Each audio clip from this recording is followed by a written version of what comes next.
प्रभु यीशु के नाम में आज के बाइबल अध्ययन में आपका स्वागत है। आज के बाइबल अध्ययन का विषय है, क्या आप आत्मिक जीवन में स्थिर हैं? तो यह बहुत ही गहरा, बहुत ही महत्वपूर्ण विषय है। प्रभु आपको आशीष दे कि आप आज के बाइबल अध्ययन के द्वारा बहुत आशीषें प्राप्त करें और अपने जीवन में स्थिर होते जाए, अपने आत्मिक जीवन में स्थिर होते जाए। हम प्रार्थना करें। अति दयालु परमेश्वर, हम आपकी ओर ताकते हैं।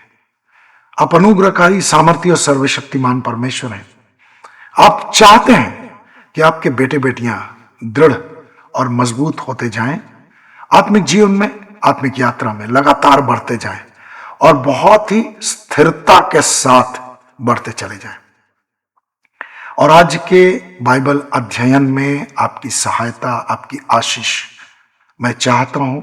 सब लोगों के हृदयों को आप खोलिए। आज फिर से आपका वचन लोगों के हृदयों से बातें करे। जितने लोग इस कार्यक्रम से जुड़े रहते हैं वे बहुत आज की आशीष प्राप्त करें और अपने आत्मिक जीवन में स्थिरता भी प्राप्त करें। मेरी सहायता कीजिए। मेरे जुबान पर, मेरे हृदय पर पूरी तरह से आपका कब्जा हो। जो आप चाहते हैं मैं वही कहूं और इससे केवल आपके नाम को महिमा मिले। प्रभु यीशु के नाम से मांगता हूं। मेरी प्रार्थना सुने और स्वर्ग के राज्य में ग्रहण करें। यीशु के नाम में आमीन। तो आगे बढ़ने से पहले मैं एक गीत गाना चाहता हूं। मेरा विश्वास है कि इस गीत के द्वारा आपको जरूर आशीष मिलेगी।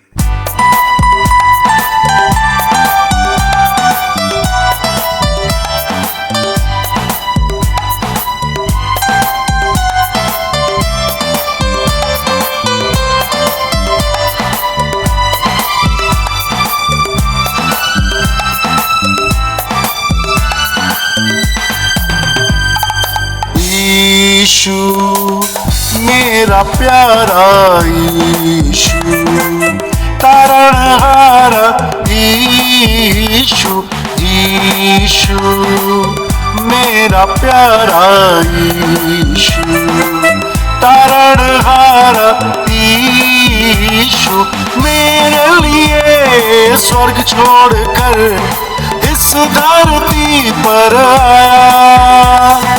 मेरे लिए स्वर्ग छोड़कर इस धरती पर आया। क्रूस पर मेरे लिए खून अपना बहाया। यीशु मेरा प्यारा यीशु, तारणहारा यीशु।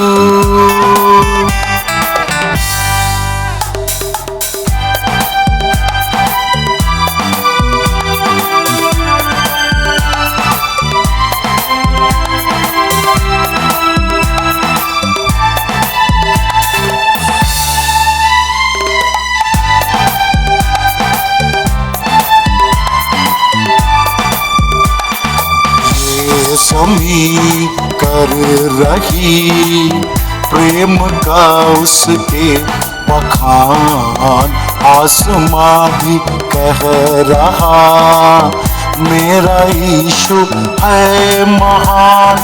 ये ज़मीं कर रही प्रेम का उसके बखान, आसमां भी कह रहा मेरा यीशु है महान। यीशु मुक्तिदाता, यीशु जीवन दाता, यीशु, यीशु मेरा प्यारा यीशु, तारणहारा यीशु।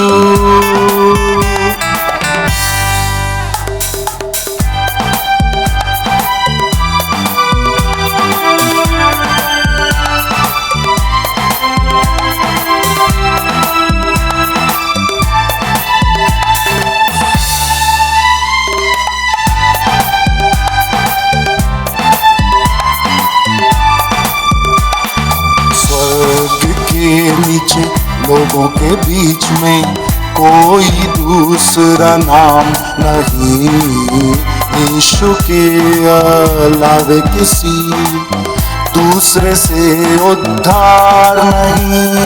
स्वर्ग के नीचे लोगों के बीच में कोई दूसरा नाम नहीं, यीशु के अलावे किसी दूसरे से उद्धार नहीं। यीशु मुक्तिदाता, यीशु जीवन दाता, यीशु यीशु मेरा प्यारा यीशु, तारणहारा यीशु, यीशु मेरा प्यारा यीशु, तारणहारा यीशु मेरे लिए स्वर्ग छोड़कर इस धरती पर आया, मेरे लिए स्वर्ग छोड़कर इस धरती पर आया। क्रूस पर मेरे लिए खून अपना बहाया, यीशु मेरा प्यारा यीशु, तारणहारा यीशु।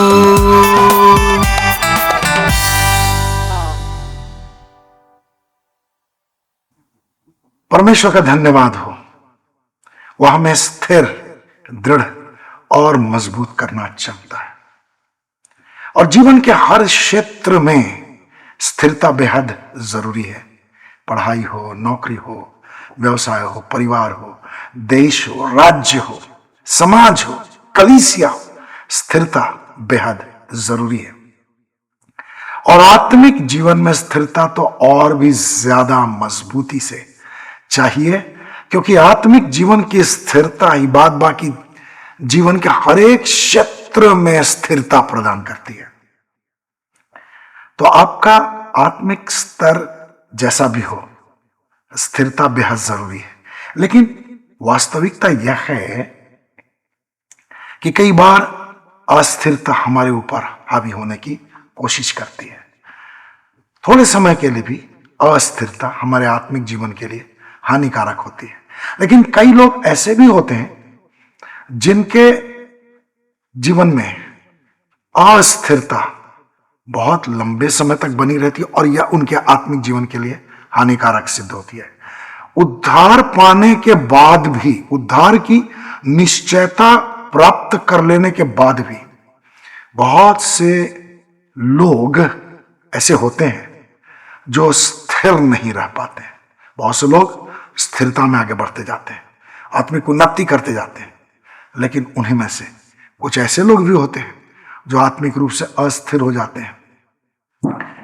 लेकिन हमें बाउंस बैक करना चाहिए, और जैसा बाइबल नीति वचन 24:16 में बताती है कि धर्मी 7 बार भी गिरे फिर भी उठ खड़ा होगा, ऐसा ही हमें होना चाहिए। गलतियां होती हैं, हमें अपनी गलतियों को मान लेना चाहिए, छुपाना नहीं चाहिए। कम से कम परमेश्वर के सामने हमें अपनी गलतियों को खोल करके रखना चाहिए, और तब गलतियों के लिए माफी मांगने के बाद हमें परमेश्वर से सामर्थ्य भी मांगनी चाहिए कि बार बार हम एक ही गलती में गिरते ना रहें। लेकिन आज हम ये जानेंगे कि अस्थिरता के क्या कारण हैं, ताकि हम उससे बचे रह सकें।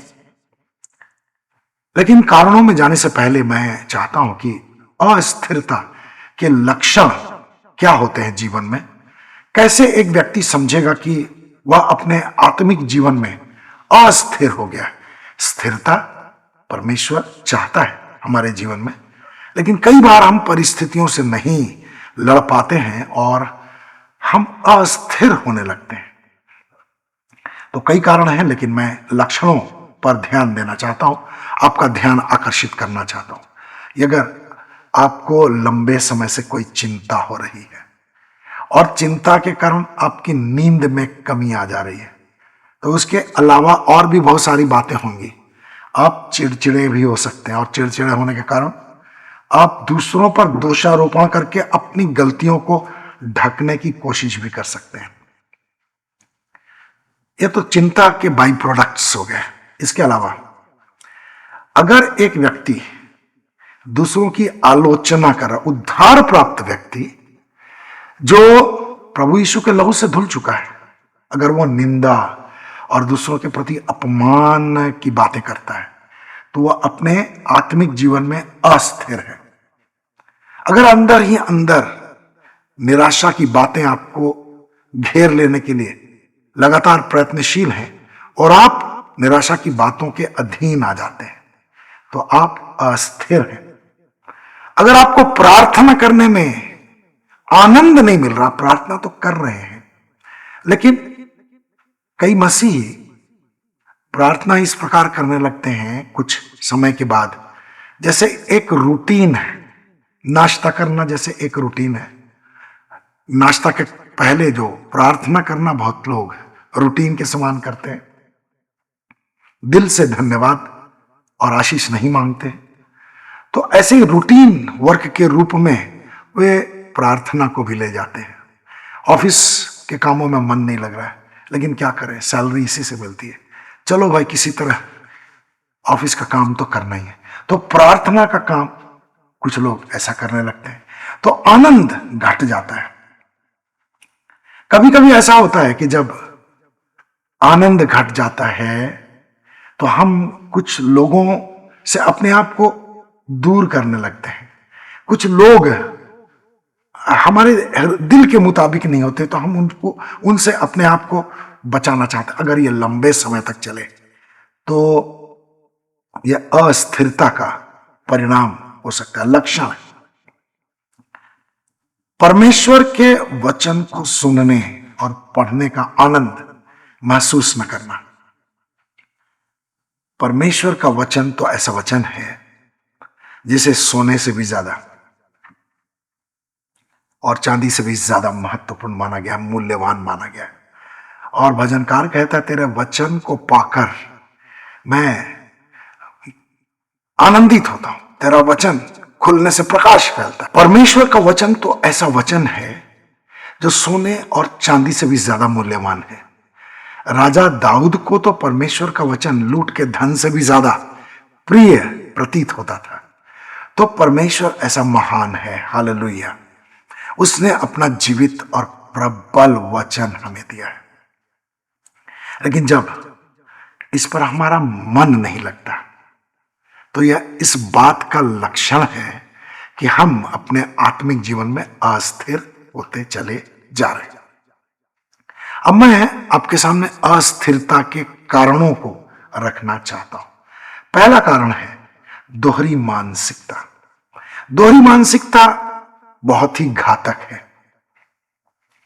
कई बार जो स्थिर मानसिकता के नहीं होते हैं वे दोहरी मानसिकता में फंस जाएं, दाहिने जाएं, बाएं जाएं, आगे जाएं, पीछे जाएं, ये करें, वो करें, ये आशीष चाहिए या वो आशीष चाहिए। इस प्रकार की मानसिकता बहुत ही हानिकारक है। और ऐसी मानसिकता वाले लोग जब प्रार्थना करते हैं तो उनके अंदर में विश्वास की दृढ़ता नहीं होती। और यह बात याकूब ने अपनी पत्री में हमारे सामने रखी है। मैं पढ़ना चाहता हूं याकूब पहला अध्याय 5 से लेकर के 8 पद तक। यहां इस प्रकार लिखा है, यदि तुम में से किसी को बुद्धि की कमी हो तो वह परमेश्वर से मांगे और उसे दी जाएगी, क्योंकि वह प्रत्येक को बिना उलाना दिए उदारता से देता है। पर विश्वास से मांगे और तनिक भी संदेह न करे, क्योंकि जो संदेह करता है वो समुद्र की लहर के समान है, जो हवा से उठती और उछलती है। ऐसा मनुष्य यह आशा न रखे कि उसे परमेश्वर से कुछ प्राप्त होगा, क्योंकि दुचित्ता होने के कारण वह अपनी सारी चाल में अस्थिर है। दुचित्ता यानी दोहरी मानसिकता। दोहरी मानसिकता के कारण एक व्यक्ति जो प्रभु के पीछे चलने का दावा तो करता है लेकिन चल नहीं पाता, क्योंकि प्रभु के पीछे चलने वाले को तो लगातार प्रभु पर आश्रित रहना जरूरी है। उसके जीवन में विश्वास से की गई प्रार्थनाओं का महत्व तो बहुत ज्यादा होना चाहिए और विश्वास से की गई प्रार्थनाओं का उत्तर उसे लगातार प्राप्त होता रहता है। तो जब हम संदेह में पढ़ करके प्रार्थना करते हैं, क्या जाने प्रभु देगा नहीं देगा, तो यह दोहरी मानसिकता का प्रतीक है। ऐसा व्यक्ति अपने आत्मिक जीवन में अस्थिर हो जाता है। मैं बाइबल में से एक पात्र का उदाहरण आपके सामने रखना चाहता हूं। वह पात्र है शिमशोन। न्यायों की पुस्तक में उसके बारे में आप पढ़ सकते हैं। उसने 20 वर्षों तक इस्राएलियों का न्याय किया। न्याय करने की जिम्मेदारी कोई छोटी मोटी जिम्मेदारी नहीं थी। न्याय करना यानी इस्राएलियों के ऊपर परमेश्वर ने उसको एक बहुत बड़ा काम सौंपा था। वह इस्राएलियों का एक समय अगुवा था। अब यह अगुवा 20 वर्षों तक इस्राएलियों के अगुवाई तो करता रहा, लेकिन वह अपने कार्यों में स्थिर नहीं रह पाया और पलिश्तियों के साथ इस्राएलियों की शत्रुता लगातार चली आ रही थी। तो उसने जब एक पलिश्ती स्त्री से विवाह किया तो अपनी पत्नी के पक्ष के लोगों के सामने उसने एक पहेली रखी। खाने वाले में से खाना और बलवंत में से कुछ मीठी वस्तु निकली और उसने एक समय निश्चित कर दिया कि इस समय तक यदि तुम मुझे बता दो इस पहेली का, तो मैं तुझे पुरस्कार दूंगा, तुम लोगों को पुरस्कार दूंगा। लेकिन पलिश्ती समय सीमा के बाद भी उस पहेली का अर्थ नहीं बता सके।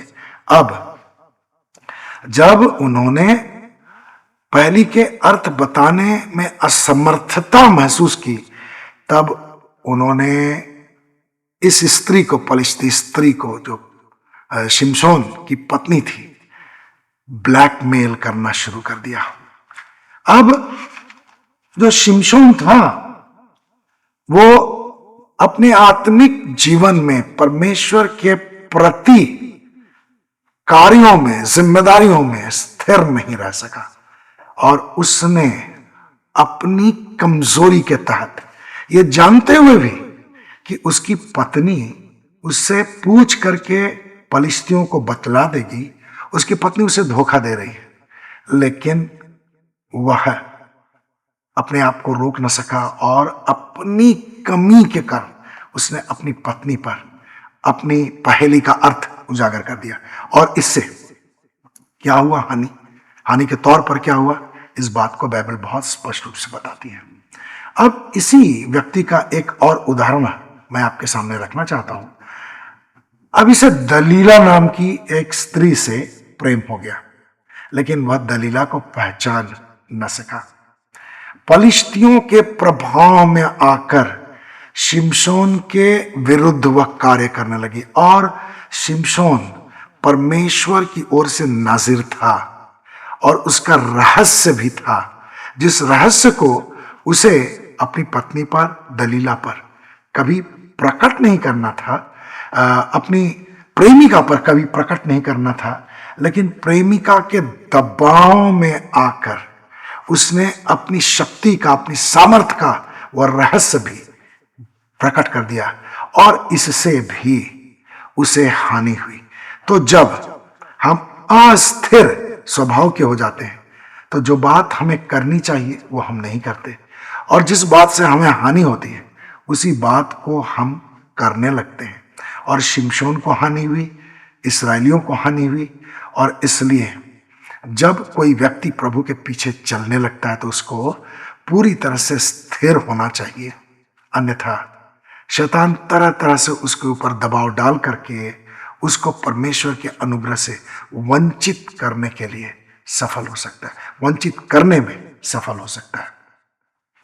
दूसरा कारण है परमेश्वर से अधिक मनुष्यों को महत्व देना। मैं पढ़ना चाहता हूं भजन संहिता 113 उसका 1 से 5 पद तक बाइबल हमें यहां बताती है, और यह बहुत ही महत्वपूर्ण है। परमेश्वर का वचन जो अकाट्य है, वो कहता है भजन संहिता 113 उसके 1 से 5 में, यहोवा की स्तुति करो, हे यहोवा के दासों स्तुति करो, यहोवा के नाम की स्तुति करो। यहोवा का नाम अब से लेकर सर्वदा तक धन्य हो, उदयाचल से अस्ताचल तक यहोवा का नाम स्तुति के योग्य है। यहोवा सब जातियों के ऊपर महान है, उसकी महिमा आकाश से भी ऊपर है। हमारे परमेश्वर यहोवा के तुल्य कौन है? वह तो ऊंचे पर विराजमान है। तो जब हमारा परमेश्वर इतना महान है, वो ऊंचे पर विराजमान है, वो सर्वशक्तिमान है, तो विश्वासियों को क्या करना चाहिए?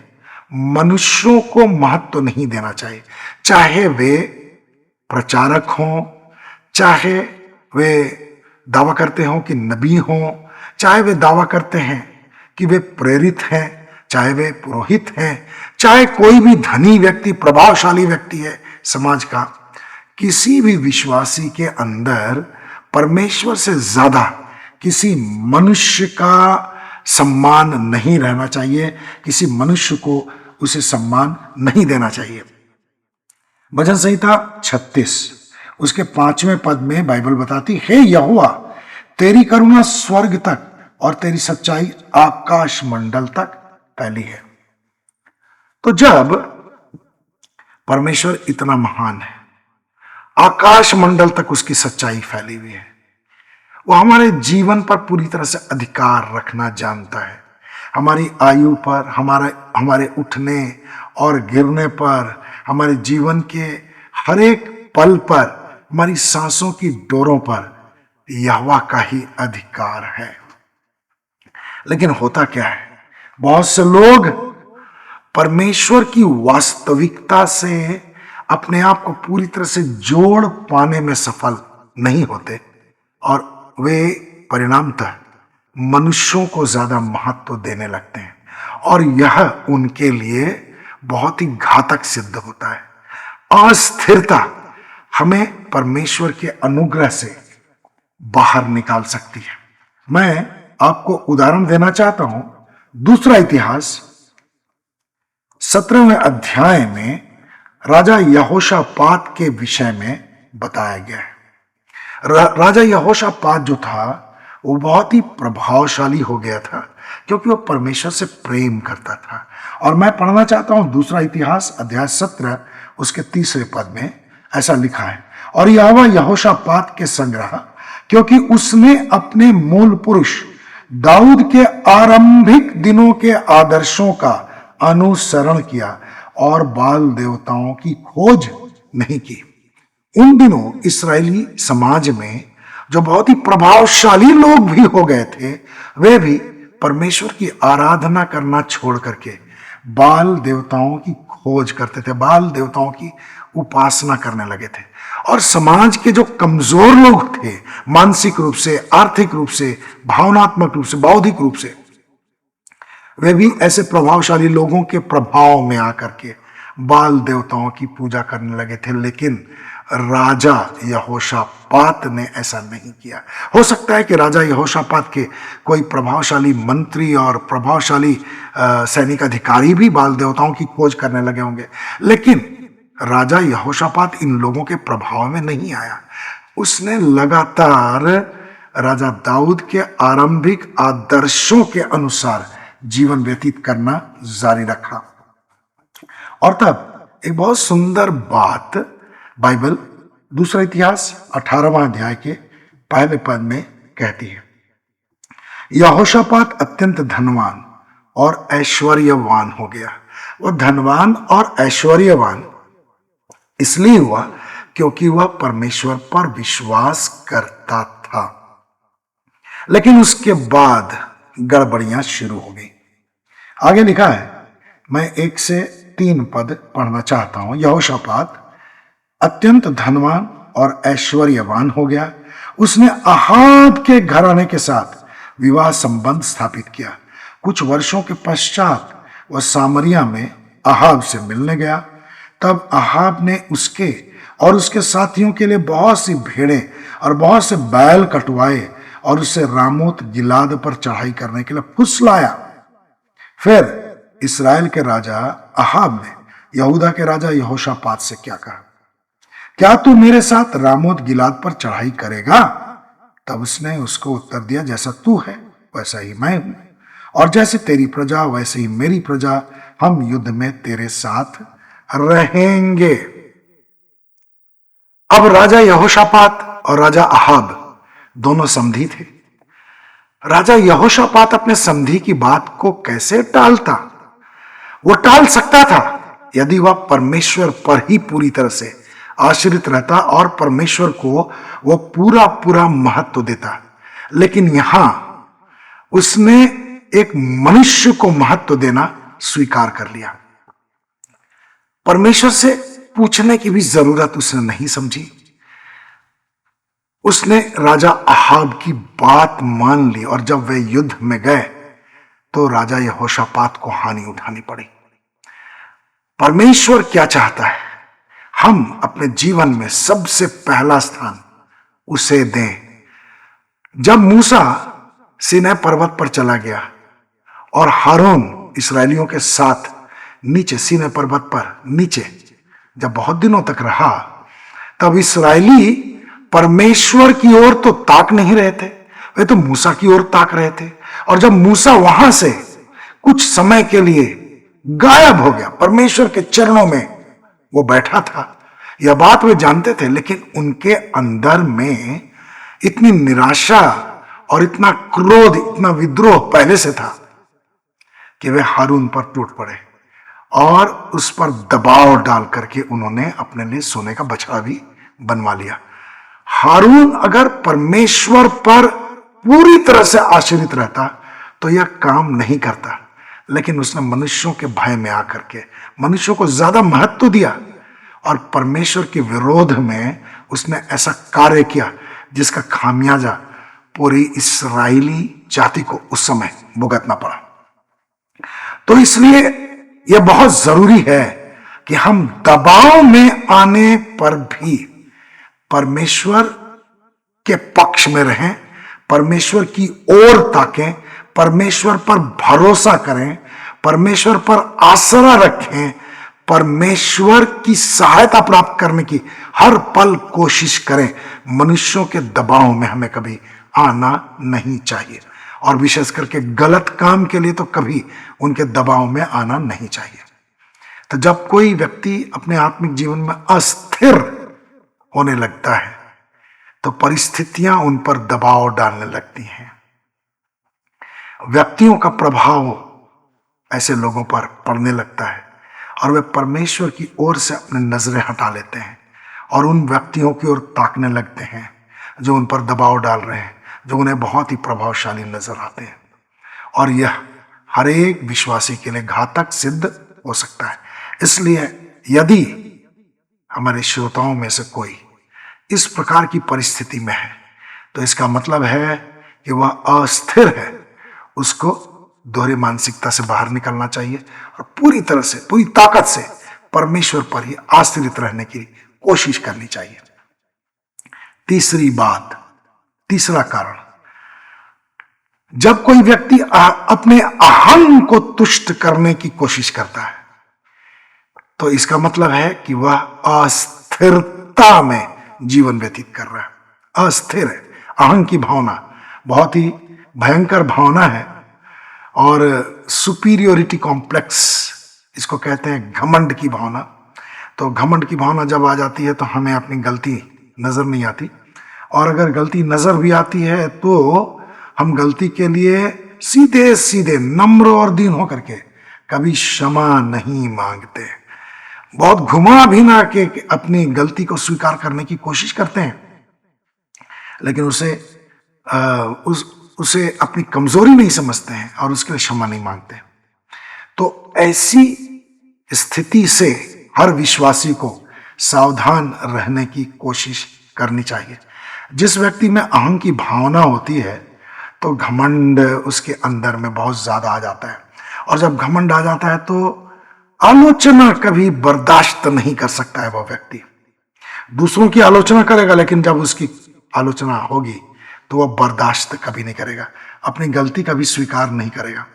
दूसरों की मजबूरी उसे निर्बलता नजर आती है और उसके ऊपर स्वार्थपूर्ण व्यवहार बहुत हावी हो जाता है। बाइबल में कई उदाहरण हैं ऐसे, लेकिन मैं 2 व्यक्तियों का उदाहरण आपके सामने रखना चाहता हूं। सबसे पहले तो राजा उज्जियाह का उदाहरण रखना चाहता हूं। यहूदी राजा उज्जियाह जब राजा बना तो वो भी राजा यहोशापात के समान ही परमेश्वर को ढूंढने लगा था, और परमेश्वर से प्रेम करने वाले लोग लगातार जब जुड़े रहते हैं तो परमेश्वर उनको आशीष भी देता है। लेकिन हमें इस विषय में बहुत ही सावधान रहने की जरूरत है। कब धीरे से हमारे अंदर में घमंड प्रवेश कर जाता है हमें पता भी नहीं चलता। और ऐसा कहा जाता है कि power corrupts, power changes the heart. तो अगर हम इस विषय में सावधान नहीं रहे तो हमारा हृदय भी बदल सकता है और करप्शन हमारे ऊपर हावी हो सकता है, भ्रष्टाचार हमारे ऊपर कब्जा कर सकता है। तो उज्जियाह के साथ भी ऐसा ही हुआ। मैं पढ़ना चाहता हूं 2 इतिहास अध्याय 26 और उसका 16वां पद। यहां लिखा है, परंतु जब वह सामर्थी हो गया तो उसका हृदय घमंड से इतना भर गया कि उसने भ्रष्ट होकर अपने परमेश्वर यहोवा के प्रति विश्वासघात किया। उसने यहोवा के मंदिर में धूप की वेदी पर धूप जलाने के लिए प्रवेश किया। अस्थिर मस्तिष्क जब हमारे अंदर आ जाता है और हमारे पास अधिकार होता है तो हम परमेश्वर की इच्छा की अवहेलना करते हैं, परमेश्वर की इच्छा का विरोध करते हुए अपनी इच्छा के अनुसार कार्य करना चाहते हैं। आगे पढ़ने पर पता चलता है कि जो याजक थे उन लोगों ने उसे रोकने की कोशिश की, लेकिन वह रुका नहीं। और धूप जलाने के लिए जब वो गया तो धूप जलाने पर वह आमादा था। लेकिन जब आगे पढ़ेंगे तब आप पाएंगे कि अचानक से उसके शरीर में कोढ़ निकल आया, और जब कोढ़ ही हो जाने पर कोई भी व्यक्ति को समाज में रहने का अधिकार नहीं था, तो राजा को भी यह अधिकार नहीं दिया गया और उसे एक कैद खाने में, एक कमरे में बंद कर दिया गया, कैद कर दिया गया। वही उसका कैद खाना हो गया। तो अस्थिरता हमारे जीवन के लिए बहुत ही हानिकारक हो जाती है और हम इसमें गलत निर्णय ले लेते हैं। एक और राजा का उदाहरण मैं आपके सामने रखना चाहता हूं। यह राजा है राजा शाऊल। जब परमेश्वर की अगुवाई में शमूएल ने राजा शाऊल से होम बलि के लिए रोकने के लिए कहा, तो इसके अंदर में जो स्थिरता थी उसने उसे बेचैन कर दिया। अस्थिर व्यक्ति जो होता है वो बेचैन होता है, उसके अंदर में धैर्य होता नहीं। अब इसी कारण से अपनी अस्थिर आत्मिक अवस्था के कारण राजा शाऊल जितना उसे रुकना चाहिए था, जितना उसे शमूएल का इंतजार करना चाहिए था, उतना उसने नहीं किया। और जो काम एक याजक को परमेश्वर ने दे रखा था, जो काम नबी के द्वारा, नबी शमूएल के द्वारा संपन्न किया जाना था, वो कार्य राजा शाऊल ने कर डाला, राजा उज्जियाह के समान। और जब शमूएल ने आकर उससे उसकी गलती समझाई, उसे डांटा, तो उसने अपनी गलती तो स्वीकार की, लेकिन किस तरीके से उसने गलती स्वीकार की मैं आपको बताना चाहता हूं। पहला शमूएल अध्याय 15-24वें पद में गलती की स्वीकारोक्ति यहां पर बताई गई है, मैं पढ़ना चाहता हूं। तब शाऊल ने शमूएल से कहा, मैंने पाप किया है, सचमुच मैंने यहोवा की आज्ञा और तेरे वचनों का उल्लंघन किया है, क्योंकि मैंने लोगों का भय माना और उनकी बातें सुनी। बुलाहट राजा शाऊल को दी गई थी, लोगों को नहीं दी गई थी। राजा परमेश्वर ने शाऊल को बनाया था, लोगों ने उसे राजा नहीं बनाया था। अब उसे सुनना था तो परमेश्वर की सुनना था। लोगों का परमेश्वर के साथ क्या संबंध था, इसका यहां महत्व नहीं है। इसका महत्व था कि राजा शाऊल का परमेश्वर के साथ क्या महत्व था। लेकिन यहां पर उसने कहा लोगों का भय उसने मान लिया। अब लोग तो परमेश्वर से दूर थे, राजा का कर्तव्य था कि उन्हें परमेश्वर के पास लाता, लेकिन वो भी परमेश्वर के भय से दूर हो गया। और इस तरह उसने मनुष्यों को महत्व दिया, क्योंकि उसके अंदर में एक अहम भी आ गया था। अब वो राजा है। किस बात से पता चलता है? मैं पद 30 पढ़ना चाहता हूं। यहां जो उसका अहम था उसे नम्र और दीन होने से रोक रहा था। गिड़गिड़ा करके अगर वो परमेश्वर के सामने पश्चातापी हृदय के साथ आ जाता तो परमेश्वर उसे माफ कर देता और उसके लिए यह भला होता।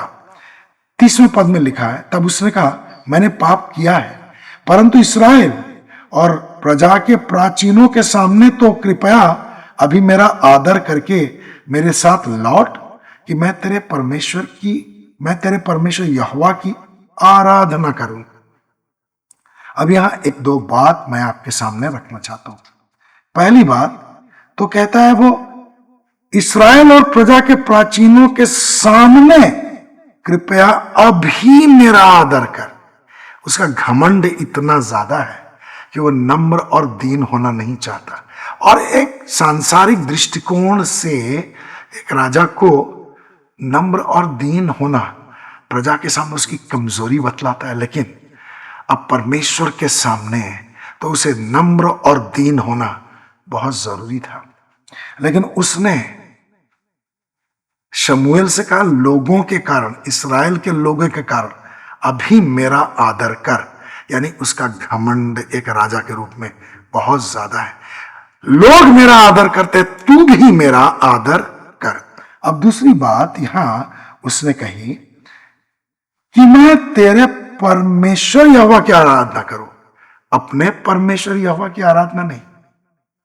इसका मतलब है कि अब उसका परमेश्वर के साथ अच्छा संबंध नहीं रह गया था और उसका घमंड उसे परमेश्वर के सामने नम्र और दीन होने के लिए रोक रहा था। अब यही उसके लिए हानिकारक सिद्ध हो गया।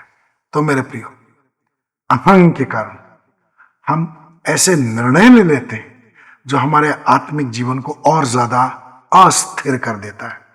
तो हमें सावधान रहना चाहिए, हम स्थिर रहें।